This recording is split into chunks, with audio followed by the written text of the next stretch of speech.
Ano pala yung body complaint natin? Firstly, yung neck ko, para ako palaging isang masakit dito. Ano kasi nag-BPO ko eh. Mm. Ang trabaho ko is from 2 a.m. to 11 a.m. So po lagi. So talaga oo, tsaka dito.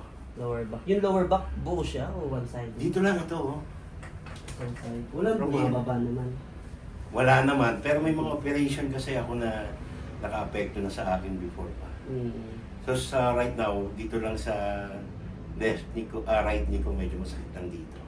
Tapos itong yung parang frozen shoulder. Okay, doon tayo mag-i-start sa taas. So Taas mo masakit daw siya yun. from here. Ito. Dito okay eh. Mm. Pero may hanggang dito lang siya, hindi ko siya maiganon sa likod. Mm. Pero ito hanggang dito lang. May masakit na yun. Oo, masakit na yan dito. Eh, galing daw sa front set pataas. Then right up, front face. Yeah, ito. Yan, May hanggang tension, dyan lang. may tension. masakit. Ito, okay siya. Okay. Pero hanggang dito lang din. Mm. Parang ganun eh, ganun ang itsura niya eh. Mm. Malaki yung difference. Gano'n nakatagal yan? Oh, tagal na to. Siguro mga 6 to 8 months na to. Mm. Nag-start ako ng... Actually, mag 4 years na ako sa work. Kaya lang siguro sa... Nag-gain ako masyado rin ng weight. Oo. Tapos no exercise na talaga ako. Parang ano siya eh. Basta pagdating ng mga 6 a.m., ang sakit na yung dito ko. Parang vertigo. Parang dito, mas sumasakit na ulo ko. Siguro sa antok na rin, pero ang pag-ano kasi, ngayon wala akong pasok eh. Oo. Pag-gising ko masakit pa rin kahit di ako nagtatrabaho. Ngayon, kung tatanungin mo, may hypertension ako. Pero ano, maintained naman. Nalalaman naman din yun sa pag Oo. tataas, anytime kung tataas niya, nalalaman, nadidetect naman siya kagad. Wala bang pananakit sa ulo? Headache, migraine, dizziness, vertigo? Vertigo. Vertigo na. Oo. So matagal na pala talaga yan Oo. kasi hindi ka naman naabot ng vertigo. Pero So, hindi yan. naman siya in a way na delikado. Mm. Kasi nagda-drive din ako eh. Hindi naman ako na off balance. Alam ko lang na masakit dito and yan. Pero hindi pa ako tumumba. Linyon ka nga daw dito. Ito hindi. Ito lang. Yan, may masakit. Yan lang, sagad na yan. Oo. Kabila. Pero kahit dito, ito rin eh. Oh. Oo. Tender siya rito eh. Kasi nga, nire-raise ko yung screen ko. Gusto ko ipatong minsan sa wall. Nung tinaasan ko naman, parang lalong sumasakit. So nilevel ko na lang siya dito. Pero ganun pa rin, walang pagbabago Tsaka kasi sumasakit. pag tinasal mo siya dahil Oo, nakaganon ako. contracted na siya. Yun sana, nakakatulong sa'yo yun. Kaya lang yung yung adaptation kasi dahil tightness niya. Oo, wala na rin talaga eh. sakit pa. Kahit pag isinandal ko siya, okay siya. Ang problema ko naman, makakatulog naman ako nun. Hindi diretso tulog na yun. Sir, yung likod set, check nyo daw, tayo daw kayo. Itong lead mo, kung may masakit. Ito dito. Yan. Tapos payo ko, Ay, hindi na. Ano na? side to side. Yan, dun lang, dito lang sa area na to. Mhm. Tightness lang dito. Sir, meron tayong answer. I-offer ko na lang sa'yo yung baka gusto mo din. Meron tayong body set version 1. Para whole body na yung hihilutin sa'yo. Doon kasi sa nasabi namin press na bone seating kasi 1,000 siya. Mhm. Pero specific area lang yung hihilutin. Ang may re-recommend ko sa'yo, mas maganda yung body reset version. Yung yun ba yung 1650? 1650 sir. Okay. Mas maganda rin whole Pero body. may bone setting ka rin doon. Yung lahat sir. Okay. Para paano kanya. Tapos Oh. dito sa tuhod natin sir, So, hindi namin before, ano. Sige, go ahead. hindi namin mapapangako ang tuhod. No, Pero that's fine. i-adjust natin kasi sa body weights kasi isa din. Oo nga, oo. I-mention ko na lang din, dalawang tuhod ko is na-operahan na. And then one... Yan, sir, nilagyan ba ng Hindi naman, ni-repair lang yung meniscus ba? meniscal tear lang siya. Oo. Kaya na, at saka dito, Achilles. Sa Achilles tendon din meron Achilles. din. So, So, medyo ang adjust namin hindi dito. ka maniniwala, yung trabaho ko sa barko eh. Tawag dito, physical instructor. Lumaki na ako ng gusto na yun. Hindi na kasi ako nakabalik nung na-operahan ako eh. Hanggang sa na-prostrate ako na na-prostrate, lumaki ako ng lumaki. Pero may hirap sir, parang di ba, nasa gym ka nagbubuhat, tapos pag tumigil Parang ako, binalik sa'yo lahat, ganun lang, ang bilis. Oo. Within 6 months, bumalik sa akin.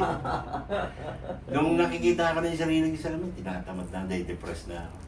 Sabi ko parang hindi ko na kayang ibalik. Hindi nga ako makatakbo eh. Oo. Kasi nararamdaman ko.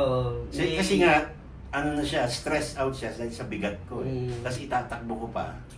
Hindi nga. Saka hindi naman recommended na sir, kasi kung gusto mong takbo, yung cardio lang naman habol sa takbo, pwede yan mo. Oo, alam ko naman mag-start din sa weights lang, through weights lang. Alam, ayoko nakikita yung sarili ko sa... ayoko nakikita ako eh. Thank you, sir. Sige dun tayo sa ano mo, sa suggestion mo. Sir, upo ka na lang muna dito. Body assessment ka, tapos after body assessment, isisasalan mo. Okay, sige. Sir, dito muna tayo, sir. Ako lang sa'yo magagawa sa'yo. Ako lang. Oh. Ako lang muna.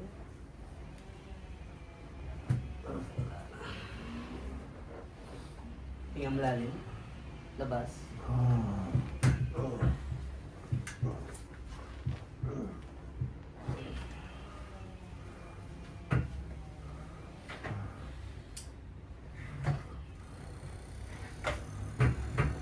Relax na sila.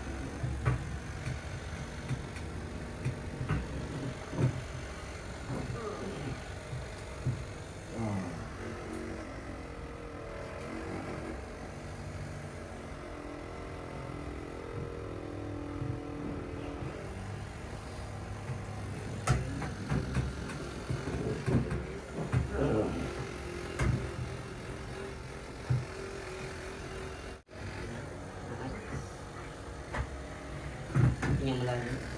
Labas.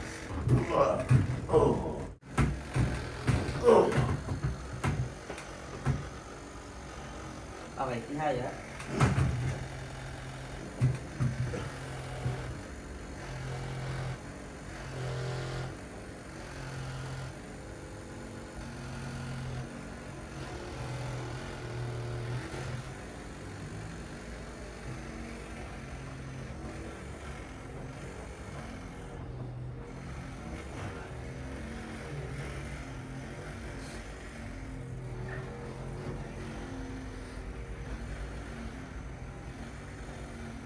Sir, upo tayo, sir.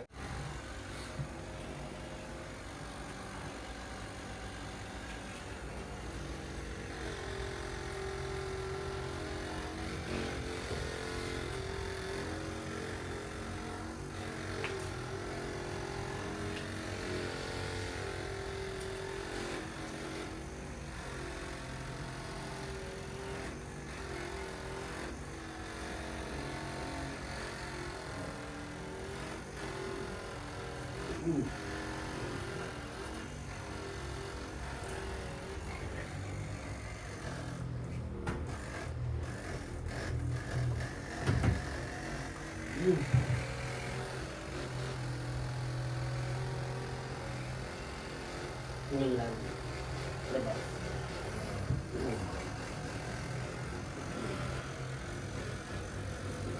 Ikot-ikot, sir.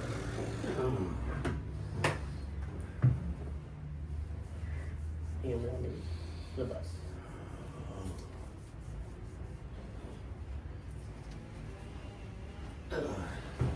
Atras. Pinakadulo sa akin.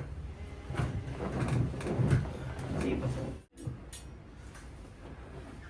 Sir, relax lang sir. Huwag mo bumersa.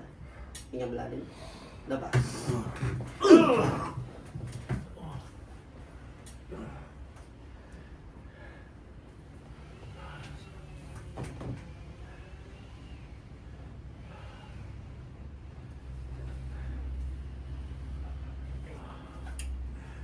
So, sige kayo sir. Dito yung ulo sir.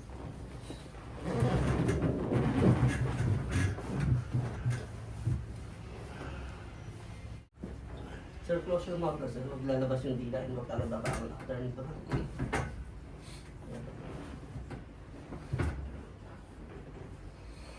Palagay ako ng kamay sa may tiyan. Tingnan malalim. Labas.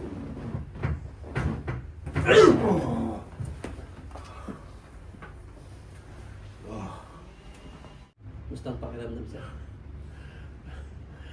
May na-release. Sarap.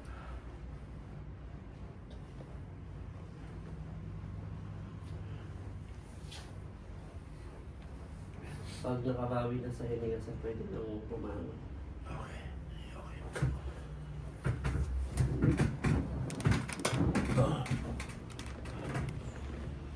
Tapos check mo ulit, sir, kung may changes ba yung mga pagangat. Oo. Oo. Laki na ng pad, sir, no? Oo. Oo. Abot. Oo. Oo. Okay na. Saan pa kayo galing, sir? Diyan lang ako sa Biklatan sa may Ah, okay. barangay. Parang din ako eh.